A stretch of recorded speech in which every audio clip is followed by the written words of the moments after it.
दोस्तों नमस्कार। बहुत ही नैतिक बल की जरूरत होती है जब आप किसी दूसरे को आदर्श का पाठ पढ़ाने निकल जाएं, और जब आप पाठ पढ़ाते हैं और खुद उस रास्ते पर नहीं चलते हैं तो सुनने वाला अक्सर यह सोचता है यह शख्स कैसा है। लेकिन सवाल किसी आम शख्स का नहीं हो रहा। इस वक्त तो इस देश के प्रधानमंत्री का जिक्र हो रहा है, प्रधानमंत्री नरेंद्र मोदी, जिन्होंने देर शाम भाषण दिया। संकट गहरा रहा है, अब देशभक्ति और राष्ट्रहित का सोचना होगा, त्याग की जरूरत है। आपको अपने भोजन में खाने का तेल भी कम करना होगा, सफर भी कम करना होगा, उत्सव और सोना खरीदने की मंशा भी छोड़नी होगी। परिस्थितियां कितनी नाजुक हो रही है यह बताते बताते प्रधानमंत्री ने यह भी कह दिया, एक वक्त ऐसा जरूर था जब इस देश के लिए लोग सोना दान कर देते थे कि युद्ध या कहें संकट काल से भारत निकल जाए। लेकिन प्रधानमंत्री मोदी आपसे सोना नहीं मांग रहे हैं, सिर्फ यह कह रहे हैं कि आप सोना नहीं खरीदे। एक जमाना था जब संकट आता था, कोई युद्ध होता था तो लोग देश हित में सोना दान दे देते थे। इस बात का जिक्र प्रधानमंत्री नरेंद्र मोदी ने जैसे ही किया, जाहिर है एक पीढ़ी के सामने 1965 के युद्ध का वो वातावरण जरूर रेंगने लगा होगा, जब देश के प्रधानमंत्री लाल बहादुर शास्त्री ने यह ऐलान किया था कि जनता नागरिक इस देश की मदद के लिए आगे आए। नारा भी दिया था जय जवान जय किसान का। जवान सीमा पर तैनात है और किसानों को अन्न उपजाना है, क्योंकि उस वक्त इस देश में इतना अन्न भी उपजता नहीं था कि सबका पेट भर जाए। इसीलिए उन्होंने एक शाम उपवास तक का जिक्र कर दिया था। और स्थिति देखिए उस वक्त की, लोगों ने उपवास करना शुरू कर दिया जिससे अनाज बचाया जा सके। घरों में रखा हुआ सोना हो या कपड़े हो, सब कुछ दान करना शुरू कर दिया। उस वक्त के प्रधानमंत्री लाल बहादुर शास्त्री, बहुत कम लोग बचे होंगे जिन्होंने उन्हें देखा है, लेकिन यह तो कहा ही जा सकता है कि मौजूदा वक्त में देश के प्रधानमंत्री नरेंद्र मोदी को तो याद होगा। और कई कैबिनेट मिनिस्टर्स हैं जिनका जन्म हो चुका था और उनकी उम्र लड़कपन की नहीं बल्कि समझदार की तो हो चुकी होगी कि 1965 की परिस्थितियां क्या थी। उस वक्त पूरा देश एकजुट हुआ, खुद लाल बहादुर शास्त्री उपवास रखने लगे, सादगी के प्रतीक। और बिना किसी तामझाम या चकाचौंध के लाल बहादुर शास्त्री के पास सिर्फ 2 जोड़ी कपड़े थे और वो देश के प्रधानमंत्री थे। इस वक्त उन्हीं बातों का जिक्र संकेत के तौर पर प्रधानमंत्री मोदी ने किया। लेकिन क्या इन बातों का जिक्र करते समय वह खुद नैतिक रूप से इतने मजबूत दिखाई दिए, या फिर शाम में भाषण दे रहे थे और उसके बाद रात होते होते जैसे ही गुजरात में उनके कदम पड़े उनका रोड शो शुरू हो गया। 1-2 नहीं 21 गाड़ियों का काफिला निकलने लगा। और इन 21 गाड़ियों से पहले गुजरात प्रशासन ने 21 गाड़ियां खुद वहां पर चलाकर ट्रायल लिया। प्रधानमंत्री इस देश से कह रहे हैं पेट्रोल डीजल का उपयोग कम कर दीजिए, सफर कम कर दीजिए, अंतर्राष्ट्रीय यात्राएं रोक दीजिए जो सफर पर जा रहे हैं। इस देश के सामने संकट है, और विदेशी मुद्रा का संकट इसलिए क्योंकि भारत अपने तौर पर ना तो तेल के कुएं को रखता है, ना ही भारत में सोने की खादान है। भारत में फर्टिलाइजर भी खुद का नहीं है। भारत में खाने वाला तेल भी 55% हम बाहर से मंगाते हैं। यानी संकट इस बार नोट का नहीं बल्कि प्रोडक्ट का है, जो अगर किल्लत के साथ बाजार में ऐसी स्थिति आ गई जहां लोगों को चाहिए और नहीं मिल रहा है तो क्या होगा। क्या होगा यह एलपीजी के एक संकट में हर किसी ने देख लिया। 1000 की एलपीजी 3500, 4000, 5000 तक मिलने लगी। ब्लैक मार्केट रंगीन हो गया और उसके बाद सरकार ने कॉमर्शियल एलपीजी की कीमत 1700 से बढ़ाकर 3000, 3200 तक कर डाली। लेकिन संकट तो है, और जाहिर है किसी भी प्रधानमंत्री का यह कार्य होता है कि वह देश को सचेत करे, चेतावनी दे। लेकिन खुद अगर वह उस मिजाज में डूबा हुआ है जहां पर यह बात निकल कर आए कि दरअसल इन पर कोई असर नहीं पड़ता है, तो एक क्षण के लिए जान लीजिए 2024 के चुनाव जीतने के बाद से 2026 के बजट रखने के बीच इस देश में सरकार के ऊपर खर्च जो है वो 5 लाख करोड़ से ज्यादा बढ़ चुका है। जी, जिस रईसी में सरकार रहती है, उनके कर्मचारी, उनका मंत्रालय, उनका प्रचार तंत्र, सब पर जो खर्च होता है उस दिशा में सरकार आंखें मूंद लेती है। लेकिन अभी तो इस बात का जिक्र है कि चंद घंटे पहले जो देश के प्रधानमंत्री जिक्र कर रहे थे कि अब तेल बचाना है, अब पेट्रोल बचाना है, हम सब कुछ इंपोर्ट करते हैं तो वहां पर डॉलर से पेमेंट होता है, और अगर डॉलर खर्च होता चला गया तो रुपया और नीचे आता चला जाएगा, यानी रुपए की कीमत और कम होती चली जाएगी। तो न्यूनतम इस्तेमाल कीजिए, न्यूनतम तरीके से सादगी के साथ इस देश के प्रोडक्ट का इस्तेमाल करना सीख लीजिए। बहुत नैतिक बल चाहिए। आप जिन बातों को कहते हैं उन बातों पर आप खुद भी टिक पाएं। देख लीजिए गुजरात की वो हसीन तस्वीर, प्रधानमंत्री का रात में भी 21 गाड़ियों का काफिला और सुबह भी तामझाम के साथ 21 गाड़ियों का काफिला। इन गाड़ियों में राज्य प्रशासन की गाड़ियों को हम नहीं गिन रहे हैं, यह तो उस प्रोटोकॉल के तहत है जिस प्रोटोकॉल में 21 गाड़ियां रहनी चाहिए। और दुनिया की सबसे महंगी गाड़ियों का इस काफिले के भीतर का एक अनूठा सच यह भी है, दुनिया के किसी भी प्रधानमंत्री का काफिला इस तरीके से नहीं गुजरता है जो देश के भीतर भारत में गुजरता है। और खास तौर से प्रधानमंत्री रात में जिक्र करें संकट है और खुद उनके इर्द गिर्द सिर्फ और सिर्फ चकाचौंध और गाड़ियों का रेला नजर आए।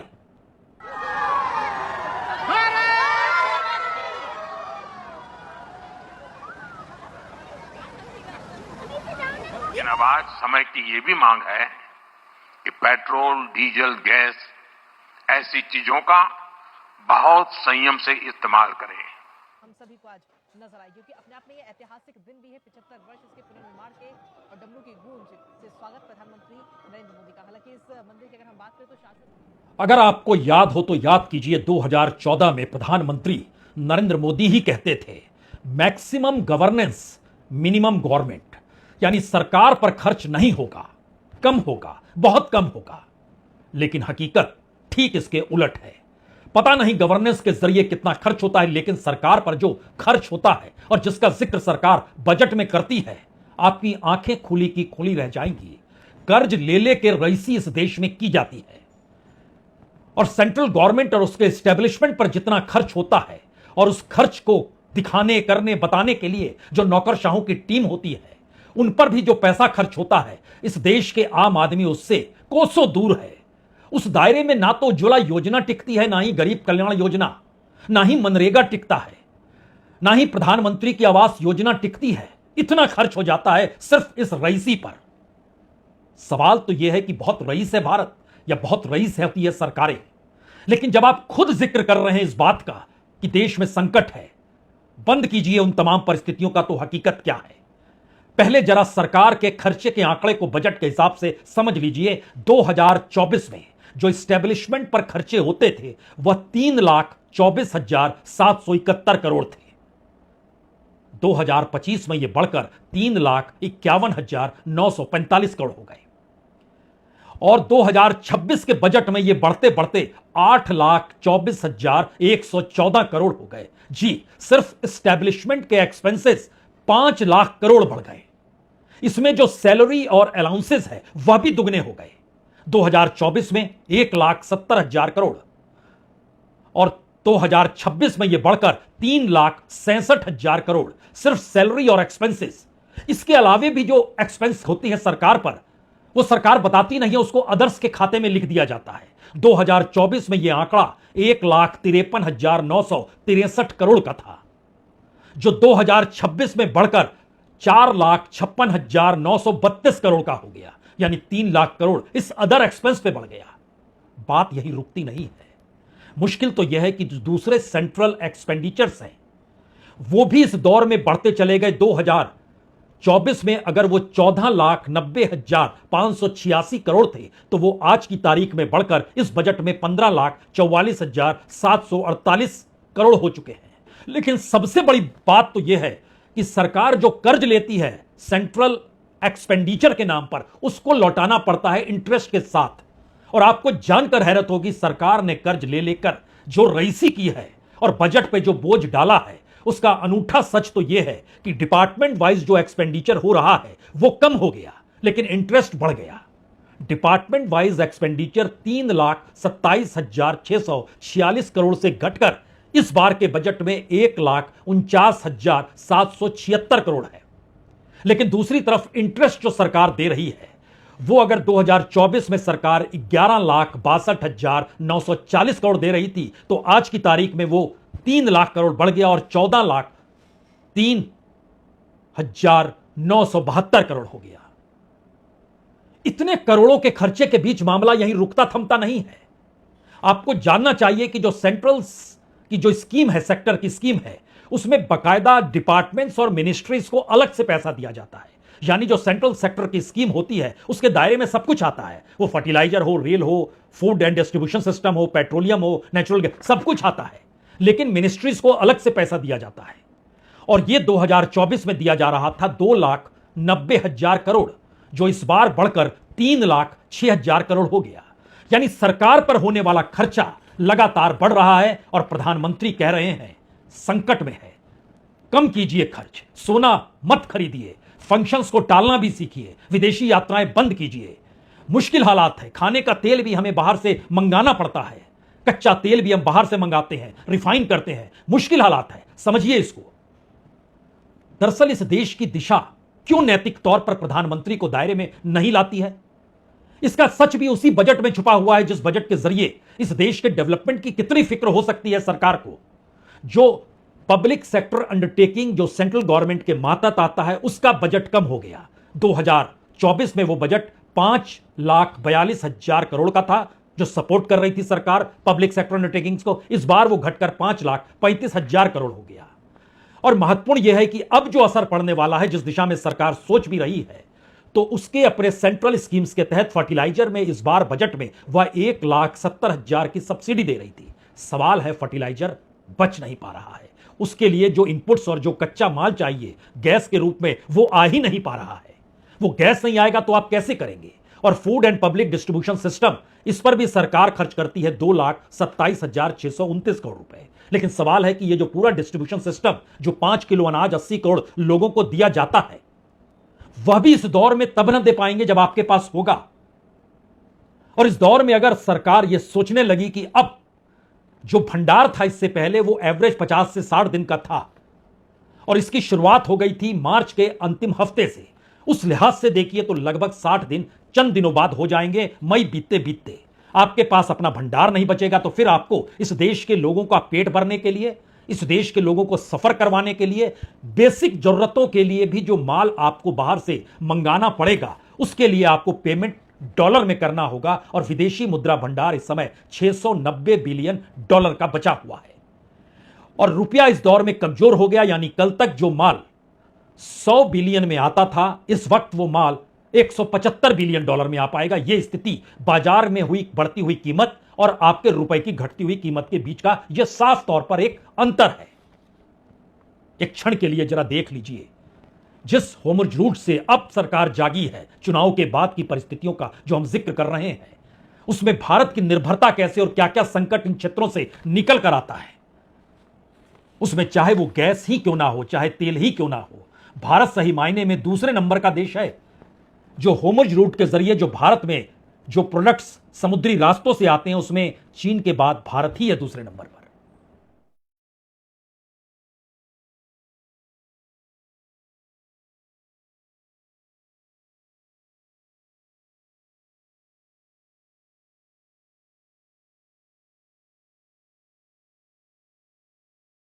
जो एनर्जी प्रोडक्ट हम विदेशों से मंगाते हैं, हमें प्रयास करना है कि जितनी जरूरत है उतना ही उपयोग करें।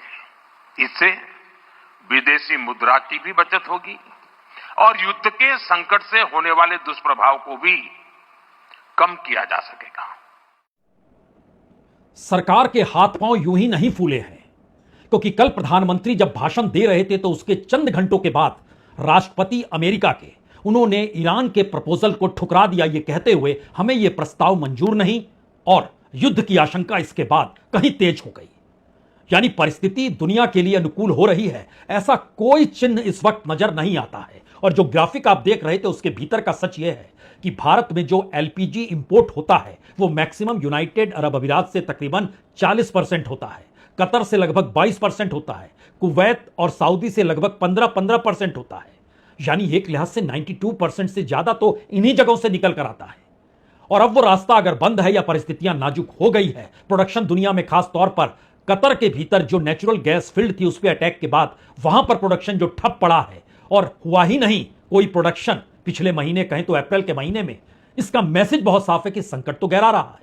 और जो स्ट्रेट होर्मुज का जो आप ग्राफिक देख रहे थे उसमें एलपीजी 29% पूरी दुनिया के लिए यहीं से गुजरता है, क्रूड ऑयल 38% यहीं से गुजरता है, जो रिफाइंड ऑयल प्रोडक्ट्स हैं वो 19% यहीं से गुजरते हैं, और जो फर्टिलाइजर के लिए केमिकल चाहिए वो 13% यहीं से गुजरता है।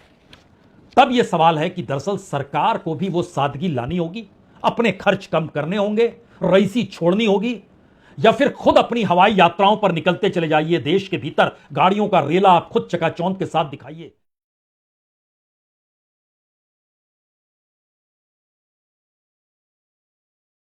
और इस देश में पाबंदी लगा दीजिए कि दरअसल जो कहेगा वो गलत कह रहा है या फिर राष्ट्र हित के खिलाफ है। क्या ऐसी परिस्थिति भी इस देश ने देखनी होगी? क्योंकि जब प्रधानमंत्री जिन बातों का जिक्र कर रहे थे उसकी हकीकत की जमीन क्या कहती है। 2025-26 यानी लास्ट फाइनेंशियल ईयर में तकरीबन 144 बिलियन डॉलर का जो कच्चा तेल और पेट्रोलियम प्रोडक्ट होता है हमने आयात किया। अप्रैल के महीने तक का यह हम आपको बतला रहे, मार्च के महीने तक का। अप्रैल के बाद से स्थिति कितनी नाजुक है इस बात से समझिए कि अगर यह एवरेज कंटिन्यू कर गया तो 144 बिलियन डॉलर जो पिछले फाइनेंशियल ईयर में क्रूड ऑयल और पेट्रोलियम प्रोडक्ट पर खर्चा करना पड़ा हमको मंगाने के लिए, इस बार वो 200 बिलियन डॉलर पार कर जाएगा। इसी तरीके से जो गोल्ड का मामला है, भारत दुनिया में दूसरा बड़ा देश है जो सबसे ज्यादा गोल्ड खरीदता है। 800 से 900 टन सोना हम आयात करते हैं, क्योंकि भारत में सोना खरीदते हैं। जब आप सोना खरीदते हैं, आप पेमेंट तो रुपए में कर रहे हैं, लेकिन बाजार में सोना बरकरार रहे इसके लिए भारत सरकार को आयात करना पड़ेगा, और वो डॉलर की शक्ल में होगा। वही जो हमारा विदेशी मुद्रा भंडार है उसी में से पैसा बाहर जाएगा। इसीलिए प्राइम मिनिस्टर कह रहे हैं कि छोड़िए, सोना मत खरीदिए। हकीकत यह है कि 2023 में 45 to 54 बिलियन डॉलर का हम सोना खरीदते थे। पिछले बरस यानी 2024-25 के फाइनेंशियल ईयर में यह 45 बिलियन से बढ़कर 51 बिलियन हो गया, और इस बरस यानी 25-26 फाइनेंशियल ईयर में यह बढ़कर 72 बिलियन डॉलर हो गया। अगर यही रफ्तार रही तो एक झटके में जो भारत का विदेशी मुद्रा भंडार है उसको एक झटके में आप 100 से 200 अरब डॉलर तो कम कर दीजिए। आयात करने के लिए आपको मंगाना होगा, यानी आयात कम करना पड़े, विदेशी मुद्रा भंडार बरकरार रहे, और आने वाले क्राइसिस से पहले सवाल अब रिजर्व बैंक के नोट छापने का नहीं है। सवाल तो है हर वस्तु की मौजूदगी का जो बाजार में रहे, तो कम से कम आप उस पर ज्यादा धन खर्च मत कीजिए और उसको उड़ाइए मत, संयम से रहिए।